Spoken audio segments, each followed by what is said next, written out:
राहुल गांधी की सक्रियता से बढ़ेगी महागठबंधन की ताकत। सासाराम से किया चुनावी रण का आगाज। बिहार विधानसभा चुनाव 2025 की घोषणा से ठीक पहले राहुल गांधी की बिहार में सक्रियता इस बात का संदेश है कि इस बार वे महागठबंधन को एकजुट रखने में कोई कसर नहीं छोड़ना चाहते।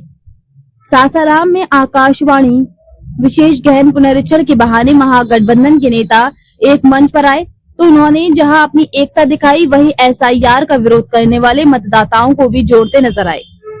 दरअसल करीब 5 साल पहले हुए विधानसभा चुनाव में हुई गलतियों से सबक लेते हुए राहुल गांधी इस बार चुनाव से पहले लगातार बिहार में सक्रिय हैं।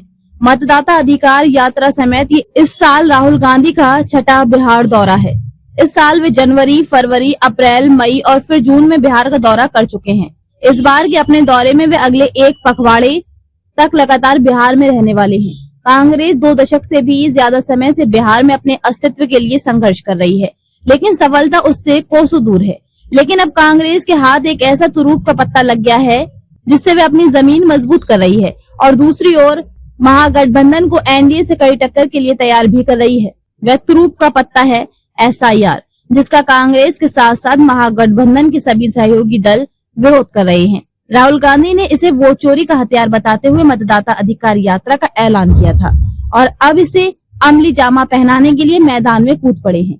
राहुल गांधी के संदेशों में एक बात साफ दिखाई देती है कि वह मतदाता अधिकार यात्रा आंदोलन को लोकतंत्र बचाओ अभियान बताकर विपक्ष को लोकतांत्रिक लड़ाई में सबसे आगे रखना चाहते हैं। आज पूरा विपक्ष एकजुट होकर इस मुहिम में उनके साथ उतर आया है। कांग्रेस के अलावा राजद, माकपा, भाकपा माले और विकासशील इंसान जैसी पार्टियों ने रविवार को सासाराम के मंच से बता दिया कि इस बार चुनावी लड़ाई आसान नहीं होने वाली है।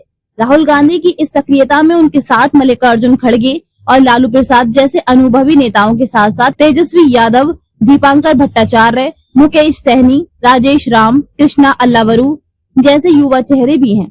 राहुल गांधी और तेजस्वी यादव के नेतृत्व में ये यात्रा अगले एक पखवाड़े में 2 दर्जन जिले के लगभग 2 विधानसभा क्षेत्रों का दौरा करेगी और अपनी चुनावी जमीन मजबूत करने के साथ साथ मतदाताओं से जुड़ने की भी कोशिश करेगी।